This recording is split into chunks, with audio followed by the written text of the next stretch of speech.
அன்பார்ந்த நேயர்களே, நாம் இந்த பதிவில் பனிமலை என்ற தலைப்பில் மனதின் செயல்பாடுகளை பற்றி அறிய இருக்கிறோம். மனிதர்களின் செயல்பாடுகளுக்கு மனமே காரணம்.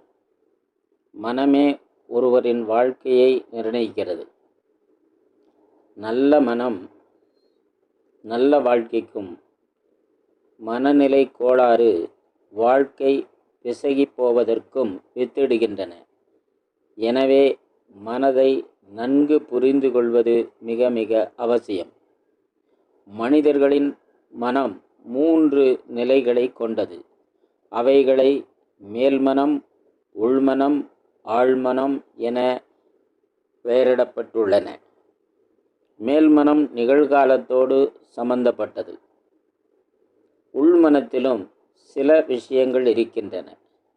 ஆனால் அவ்விஷயங்களை பற்றிய விழிப்புணர்வு சற்றே குறைவாகும். ஆயினும் முயற்சி செய்தால் உள்மன விஷயங்களை ஞாபகத்திற்கு கொண்டு வரலாம். 3ஆவதாக ஆழ்மனமே மிகவும் முக்கியமானது. ஏனெனில் ஆழ்மனமே நமக்கு தெரியாமல் நம் வாழ்க்கை படகை செலுத்துகிறது. ஒருவருடைய நிறைவேறாத ஆசைகள், கசப்பான அனுபவங்கள் ஆகியவையே ஆழ்மனத்தில் உள்ளன. நிறைவேறாத ஆசைகளையும் கசப்பான அனுபவங்களையும் ஒருவர் மேல்மனத்தில் வைத்து நினைத்து பார்த்து கொண்டே இருந்தால் தாங்க முடியாத மனவேதனை ஏற்படும். எனவே அவற்றை ஆழ்மனதிற்குள் தள்ளி அமுக்கி விடுவர். ஆனால் ஆழ்மன விஷயங்கள் அமைதியாக இருக்காமல் எப்போதும் மேல்மனத்திற்கு வருவதற்கு துடித்து கொண்டே இருக்கின்றன. மேலும் நாம் நம்மை அறியாமல் பல விஷயங்களை செய்வதற்கு இக்கசப்பான விஷயங்களே காரணமாக அமைகின்றன. திடீரென்று கையோ காலோ வராமல் போதல், கண் தெரியாமல் போதல், தீவிரமான கவலை, உடல் தளர்ந்து போதல் போன்றவை ஆழ்மன கோளாறினால் ஏற்படும் தீமைகளாகும். மேல்மனம், உள்மனம், ஆழ்மனம் 3ஐயும் கடலில் மிதக்கும் ஒரு பனிக்கட்டிக்கு ஒப்பிடலாம் என்று உளவியல் அறிஞர் சிக்மண்ட் ஃப்ராய்ட் கூறுகிறார்.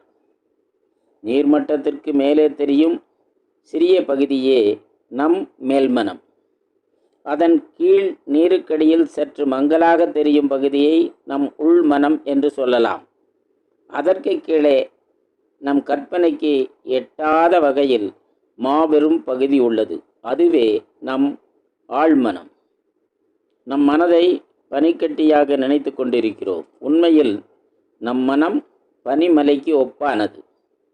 பனிமலையை பனிக்கட்டி என நினைத்து மோதும் கப்பல் சிதறுவது போல மேல் மனத்தை மட்டும் புரிந்து கொண்டு ஆழ்மனத்தை அலட்சியப்படுத்தினால் விபரீத விளைவுகள் ஏற்படும்.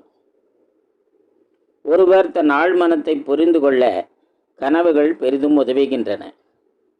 ஆழ்மனத்தில் அடக்கி வைக்கப்பட்டுள்ள வெளிப்படுத்த இயலாத விஷயங்களே கனவுகளாக வெளிப்படுகின்றன. எனவே கனவுகளை புரிந்து கொண்டால் ஆழ்மன விஷயங்களை புரிந்து கொள்ளலாம். ஒருவர் தவறுதலாக பேசும் விஷயங்கள், தவறுதலாக எழுதும் விஷயங்கள் மற்றும் தவறுதலாக படிக்கும் விஷயங்களும் அவர் ஆழ்மனதில் என்ன உள்ளது என்பதை நமக்கு தெரிவிக்கும்.